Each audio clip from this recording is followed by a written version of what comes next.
Hey there. Another story time to tell.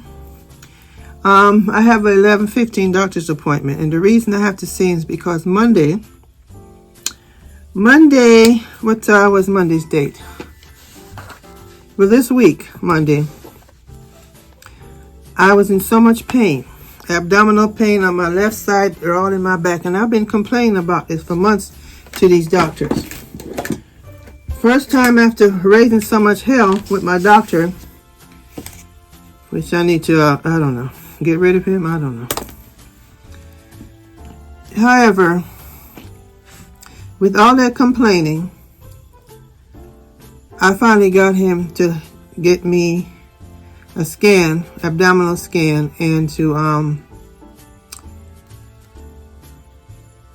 get me a colonoscopy, because we need to find out why I'm having so much intestinal pain, which is what I thought.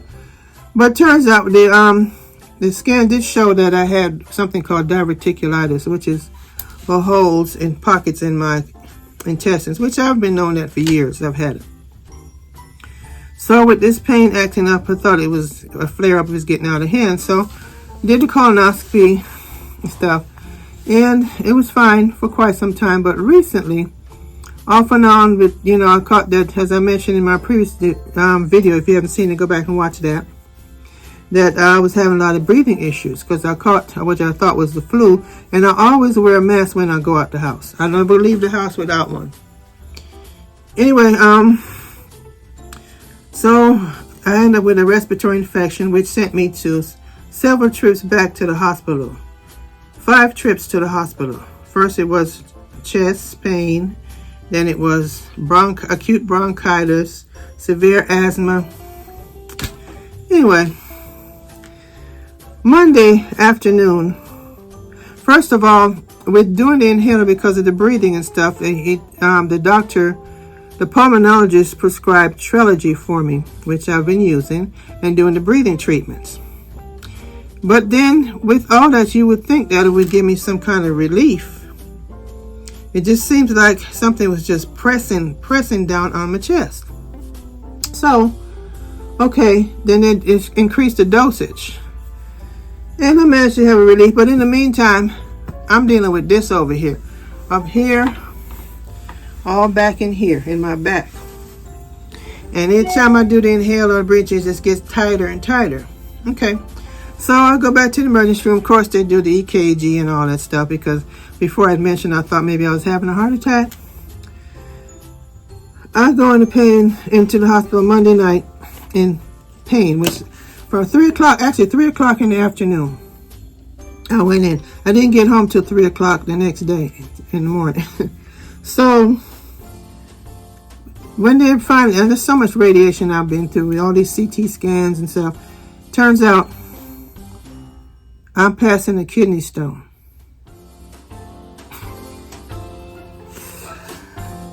Are you kidding me? So now, this is something else I have to deal with. The pain is not as excruciating as it was before, but it's still there. And there was times when TMI, using the bathroom, I would have to go, but then I get there, hardly anything would come out. And then sometimes I go a lot. I don't sleep at night because I'm constantly running back and forth to the bathroom. Okay. So there are times I'm sitting there, I say, I hope nothing's wrong with my kidneys. So anyway, it took, me to have to go back, and you got to stay on top of your own health.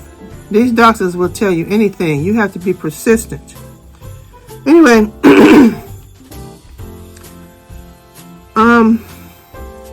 the CT scan shows that I'm passing a stone, but they wouldn't give me a copy. The last time I went to the doctor, the nice nurse doctor, he gave me a copy of the CT scan. But this particular nurse told me, well, you have to ask the medical records for it. The medical records want to charge you $50 for your medical records. So I said, okay, I'll just let my doctor get it. So I'm going to see what it says today. Hopefully they got a copy of it when I get there. I gave them enough time to get access to it so they can have it for their appointment.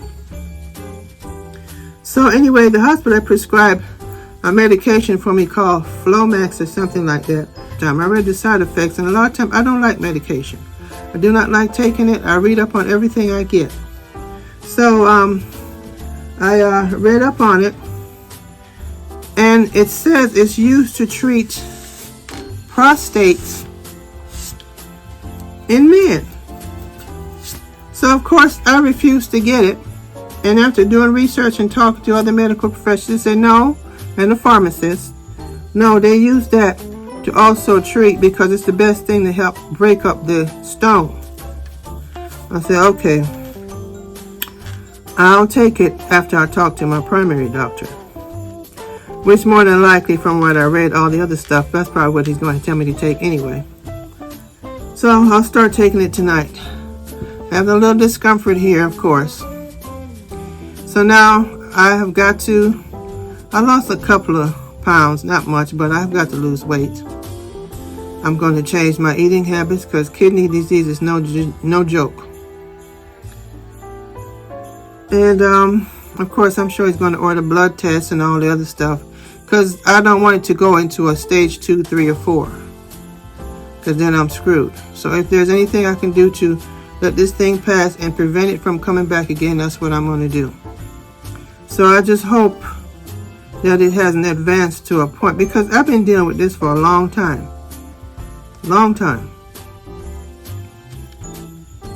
So, dealing with, oh gosh, these people, I tell you. Anyway, wish me luck. And I'm going to quit complaining. I'm just going to go in here and see what he has to say. And he's either going to refer me out to a nephrologist or urologist, nephrologist, urologist, whatever they call them. And, yeah. Okay, now, I'm the type of person that there's certain things I always try to do my research and figure out what it could be. At this point, I kind of diagnosed that maybe could be not my gallbladder, because that's located on your right side. Could have been my pancreas, because I'm pre-diabetic. So, or my liver. Anyway, I had a lot of the warning signs of kidney. I never considered, even though I thought sometimes when I was in the bathroom, I hope it's not my kidneys, because, I told you, my urine stream, sometimes I get up several times a night to use the bathroom. I use it a lot, and then sometimes nothing want to come out, barely, even though I feel like I want to. And some of the warning signs, which is swelling up or edema, which I've had a little swelling on my right leg, foot, changes in urination, skin itching, which at one point I was always itching right here and I couldn't understand why. Extremely tired. Just all of a sudden I just on the couch or on the bed, just out for a little while. And then the shortness of breath. I said, okay, low back pain, and a UTI, urinary tract infection. So, okay. And then, all right, I wouldn't say I had painful urination, nausea, vomiting, chills, none of that other weird stuff, but yeah. So, go figure. So now I'm drinking lots of water, because that's one of the secret ingredients to help flush this thing out. And I hope everybody's scaring me now because they're talking about how painful it is. So hopefully the medication that I'm taking will break it up where it'll pass out, be so small that I won't feel much pain, because I don't want to feel any more pain than I've already felt. Maybe I've passed it, I don't know. But if I pass it, maybe I still need to pass some more, because I'm still, having a lot of pressure.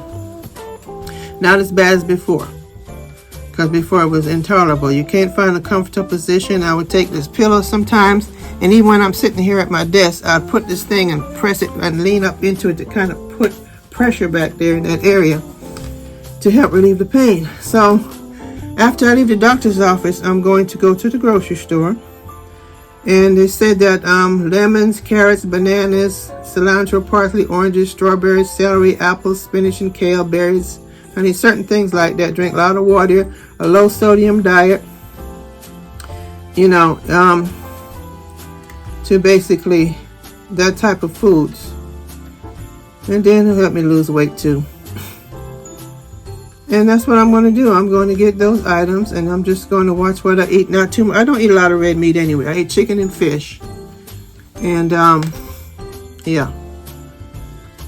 Also, another thing I have to deal with is my thyroid, because there's something else came in the CT scan about that. I'm just a buffet of health issues over here. First, I've had 3 back surgeries, 2 laminectomies. No, what's a laminectomy? My laminectomies is 3 back surgeries, and myomectomies are fibroids. I said, yeah. I've had a lipoma, which, you know, a big old lump right here, which had to be removed. Jesus, I can't catch a break. But anyway, yeah, now this, of course, in the lung issues, you know, with the asthma, bronchitis, and then this mess on top of that, you know, and then the thyroids too, and the thyroid controls a lot of stuff, so I don't know. Yep. So this is how it's starting out for me this end of the year. Got a birthday coming up next year. I cannot believe how fast time is going by. Anyway, when I get back and stuff, I'm going to get around here because my house is a mess. And, you know, anybody that knows me, I'm OCD when it comes to my house. You know, I like everything nice and neat and clean. It's a little messy right now because I haven't been feeling well.